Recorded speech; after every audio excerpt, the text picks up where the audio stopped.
Shalom, shalom and welcome. Welcome to the 66th installment of Endtime Reflections. If you're tuning in for the first time, my name is Symmanayah, and these are the words I'm compelled to present before an awakening set-apart nation. If you are one who seeks to do the will of the Almighty Father and accepts that no one can come to the Father except through Yahusha Mashyach, one who understands that no one can come to Yahusha unless drawn by the Almighty Father, as it is written in John 6:44, I consider you my brother and my sister, or my sister. Again, I say shalom and welcome. My brothers and sisters, end times are here. The realities of what exists in the scriptures are unfolding before our very eyes. In this installment, I want you to come listen and hear why there will be those exposed and separated. My brothers and sisters, we are about to witness those who will grow to know the importance of being exposed and separated. There will be individuals who will discover their end-time positions and find themselves separated from those that are currently in fellowship, separated from those that they are currently in fellowship with. And there will be those who are just repositioned to fulfill specific tasks. So exposed and separated is not necessarily a bad thing. It could be exposing who you are and what you are to be doing in this set-apart nation. In some cases, exposed and separated could mean identifying the wicked and purging them or coming away from them. You see, my brothers and sisters, before we take on the position to think it's all bad, there are some things that are good. But before I continue on this message, let me say this. The views expressed in these podcasts do not necessarily reflect the owners, management, and or shareholders of this media platform. I want you to know, too, I experienced some problems with endtimes.net, and I believe I've come up with a workaround that works best for me, and hopefully that will aid in pointing people to the podcast series, whether it be on the Podbeam site or Watchman.net website.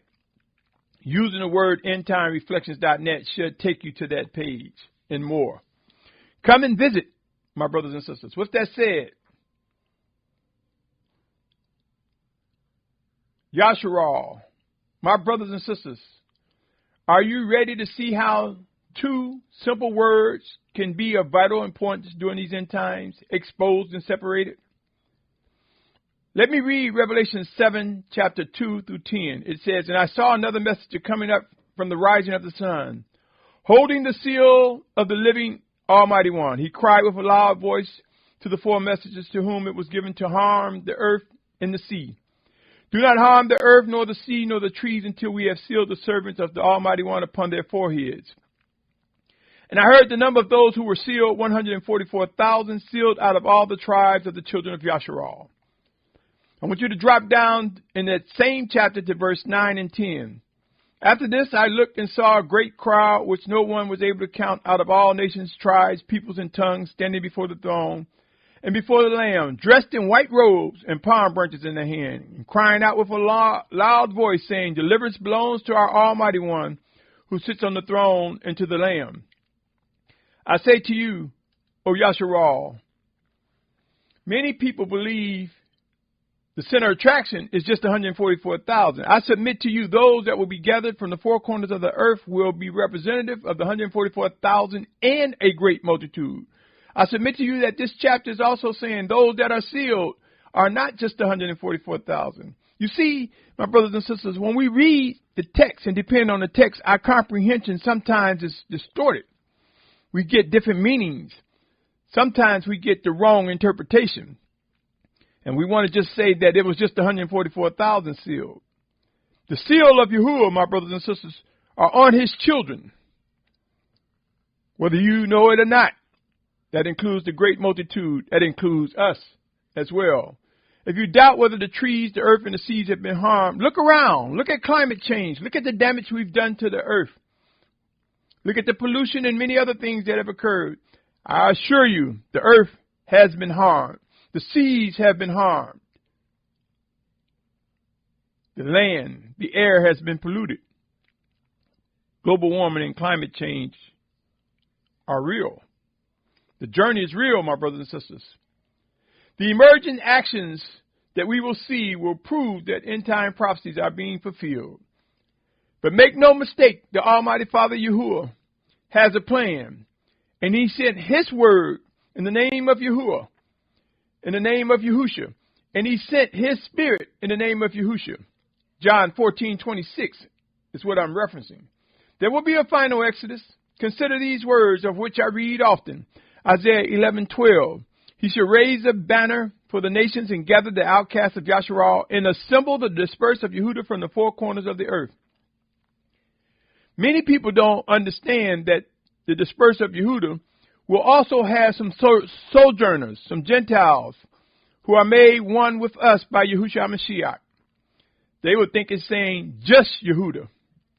Study the scriptures, my brothers and sisters, and understand why I said a great multitude of many nations, kindreds, and tongue.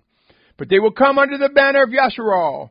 They will ride, they will walk, they will journey with Yehudah, who carries the scepter, who will lead the 12 tribes of Yashar'al that are mentioned in the 7th chapter. Watch and pray, discern and seek to discern your position, my brothers and sisters. Isaiah 43:4 says, since you were precious in my eyes and have been esteemed, I have loved you, and I give men in your place and peoples for your life.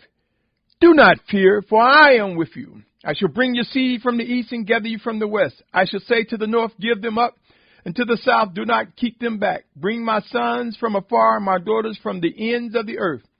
All those who are called by my name, whom I have created, formed, even made for my esteem. This is saying those whom he has specifically chosen to fulfill this purpose. Many will have you believe that it's saying all of Yashar'al. That's not the case. Remember, the scriptures talk about there will be martyrs for Yahusha's name. It talks about there will be some led astray. It talks about a falling away. Let us keep the scriptures whole and together, my brothers and sisters. Let us understand all that is promised and all that is unfolding. Yashar'al. There will be a rise of the 144,000 Hebrews, with 12,000 from each of the 12 tribes as mentioned in Revelation 7th chapter. There will be that great multitude of many nations, kindreds, and tongues. These will be a remnant. But when you compare it to the world, it'll be a remnant when compared to the world population. But it would be a great multitude, and it is my belief it would be millions, tens of millions that will gather. Yashar'al, my family, believe it or not, it takes phenomenal work and the power of the Almighty Father Yahuah to assemble those who would be of the final exodus and fulfill end-time prophecies. There are many end-time promises, some that will be fulfilled like never imagined, and some that will meet the expectations that some of us have established. The Almighty Yahuah has promised discipline, vengeance, and wrath. Believe it or not, these have begun to emerge before our very eyes. My brothers and sisters, we are divided on many fronts from different understandings regarding our Savior in His name, to interpretations of scriptures, to practices and behaviors, and many more differences among the family of Yashar'al. But make no mistake, in the discipline that is promised by the Almighty Father, unity will come. Soon and very soon, we will witness chosen leaders emerge in the coming days, individuals who will demonstrate power, the power that is necessary to bring discipline and order among the children of Yashar'al, the children of Yahuah. We will begin to witness the true chosen leaders, refined and disciplined continuously, presenting living orders, not suggestions. The words exposed and separated will prove to define repositioning for some and purging for others. There will be times when individuals that are purged will experience things that are unpleasant. And we will see times when we will come away, exposed and separated. Come see the connections, my brothers and sisters. Let me begin with how this installment of Endtime Reflections connect to the Feast of Unleavened Bread. In Leviticus 23:6-8, it says, on the 15th day, Leviticus 23:6-8, on the 15th day of the new moon is the festival of Mashyach, which is unleavened bread, to Yahuah. 7 days you eat unleavened bread. On the first day you have a set-apart gathering. You do no servile work. And you shall bring forth an offering made by fire to Yahuah for 7 days. On the 7th day is a set-apart gathering. You do no servile work. My brothers and sisters, believe it or not, you can't eat unleavened bread if you cannot identify its properties, if you don't know what unleavened bread is. So you must obtain the ability to discern and identify what is unleavened bread. Otherwise, how can you fulfill the order?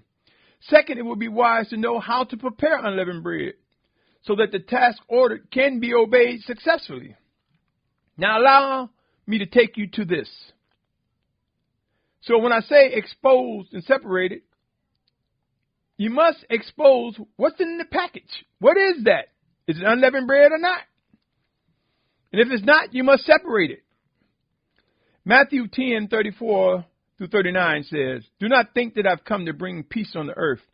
I did not come to bring peace, but a sword. For I have come to bring division. Could not the word division be related to separate? A man against his father, a daughter against her mother, a daughter-in-law against her mother-in-law. And a man's enemies are those of his own household.